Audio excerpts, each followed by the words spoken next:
কামড় দেয় পায়ের সাথে লাগিয়েছিল, আমি জাকিতে ছাড়াইছি। ওই শোলটা মনে করেন যে যা কামড় দেয় ওই জায়গায় শোলটা আস্তে আস্তে ফুলে যায়, ফুলে গেলে ব্যথা করে, ব্যথা করলে পরে মনে করেন আস্তে আস্তে আস্তে আস্তে ভিতর থেকে খালি অস্থির লাগে। মনে করছিলাম আমি আর দেশের মানুষের মুখ আর দেখতে পারব না। দর্শক, আমরা এমন একজন মানুষের সঙ্গে এই মুহূর্তে বসে রয়েছি যিনি কিছুদিন আগেই ভয়ানক বিষাক্ত সাপ রাসেলস ভাইপারের দংশনের শিকার হয়েছিলেন, কিন্তু ভাগ্যক্রমে তিনি বেঁচে গিয়েছেন, যেটি এই লেসরাগঞ্জ ইউনিয়নের সম্ভবত একমাত্র ঘটনা, যেটি তিনি একটু আগে আমাদের সঙ্গে আলাপনে বলছিলেন। আমরা একটু সেই ঘটনার সময়গুলো কিংবা হাসপাতালে চিকিৎসা নেওয়া এবং তার পরবর্তী সময়ে তার সুস্থ হয়ে বাড়ি ফেরা, এই পুরো ঘটনাগুলো তার কাছ থেকে জানতে চাই। আমরা জানতে চাই এই ভয়ানক বিষাক্ত রাসেলস ভাইপারের দংশনের পর কী রকমের পদক্ষেপ নিলে সুস্থ হয়ে আবারও বাড়ি ফেরা সম্ভব। আমার এক বন্ধুর ক্ষেতে ধান কাটতে গেছি, সে নিয়ে করার পরে গেলাম, যাওয়ার পর ধান কাটতে যায় তো ওই সাপে আমার কামড় দিল। কামড় দেওয়ার পরে আমি ওন থেকে বাসায় আসলাম। বাসায় এসে বড় ভাই ব্রাদার বাঁচতে বাঁচতে পোলাটোলার সাথে করে আমি ঢাকা ফরিদপুর মেডিকেলে যাই। ফরিদপুর মেডিকেলে গেলে পরে ওন থেকে চিকিৎসা করার পরে আমার একটা পাও, যে পায়ে কামড় দিয়েছিল পাওটা কাইটা ফেলানোর একটা সিদ্ধান্ত নেয়। নিলে পরে ওন থেকে আমার বড় ভাইয়ের এক বন্ধু, সে আবার ফরিদপুর ডাক্তার, ভালো বড় ডাক্তার, সে আবার ওন থেকে করে আমার ঢাকা মেডিকেলে পাঠায়। ওই ঢাকা মেডিকেলে যাইয়ে ওন থেকে আমার সুস্থ করে আর কি বাড়ি আনছে। মানে এইটার কামড় দিলে পরে যত সহজে যায় ডাক্তার কাছে, যত সহজ যায় পরে ওটার নাম বলতে পারলে পরে ভ্যাকসিনটা তরন্ত ভ্যাকসিনটা পাওয়া যায়। ওই ভ্যাকসিনটা পুশ করলে পরে কিছু আর কি বাঁচার মতন কিছু আর কি থাকে, তাছাড়া বাঁচার মতন আর কোনো লাইফ থাকে না। এই সাপের আমি আবার মোবাইলে থেকে নেটেতে দেখছি আগে যে এটা কামড় দিলে কোনো এটা বিষ নামাইতে পারে না। তার জন্য আমি ওজার কাছে না যাই, আমি ডাক্তারের কাছে গেছি। যেখানে গেছি আমি অর্ধেক পথ পর্যন্ত আমার ভালো জ্ঞান ছিল।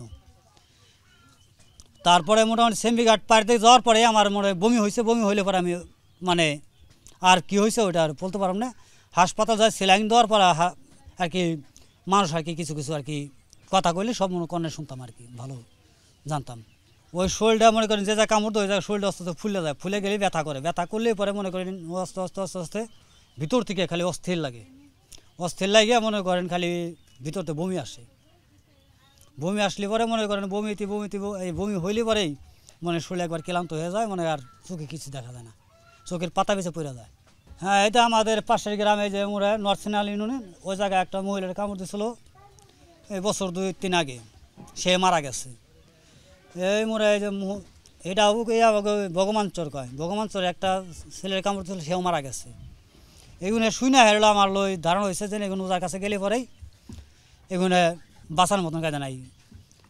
আবার মাসির কাছে শুনলাম, নেটে দেখলাম, দেখেছে আমি তো ফরিদপুরে তো হাসপাতালে যাওয়ার ডাক্তারের পর সহযোগিতা করে রাখছে।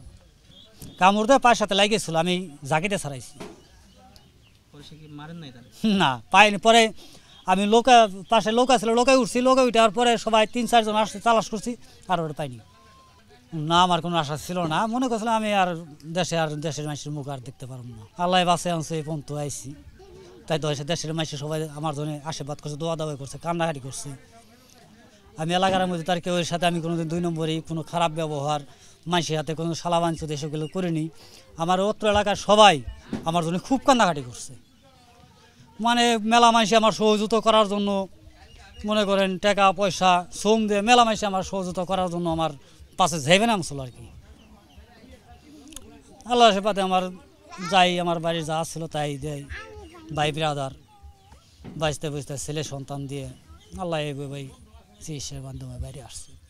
সাথে সাথে মনে করেন কামড় দেওয়ার সাথে সাথে 2-4-10-20 মিনিট ঘন্টার ভিতরে ওর যায় ভ্যাকসিন, হাসপাতালে যায় ভ্যাকসিনটা পুশ করতে হবে। পুশ করলে পরে ওরা বাঁচার কিছু নিশ্চয় আছে, বাঁচতে পারবো। আর যদি কিছু হয়ে যায় উজা দেখাইতে মনে করেন 1 থেকে 2 ঘন্টা 3 ঘন্টা দেরি হয়ে রেস্ট হয়ে যায়, নাহলে মনে করেন ওরা বাঁচানোর মতন কোনো লাইফ আর কোনো নেই। রাসেলস ভাইপারের দংশনের শিকার হওয়ার পরেও সুস্থ হয়ে বাড়ি ফেরা শাহজাহান সর্দার বলছেন, সঠিক সময়ে চিকিৎসা নিলে সুস্থ হয়ে বাড়ি ফেরা সম্ভব। আর সবার বেলাতেও তিনি দিচ্ছেন একই পরামর্শ। তাজনুর ইসলাম, যমুনা নিউজ, লেছরাগঞ্জ, হরিরামপুর, মানিকগঞ্জ।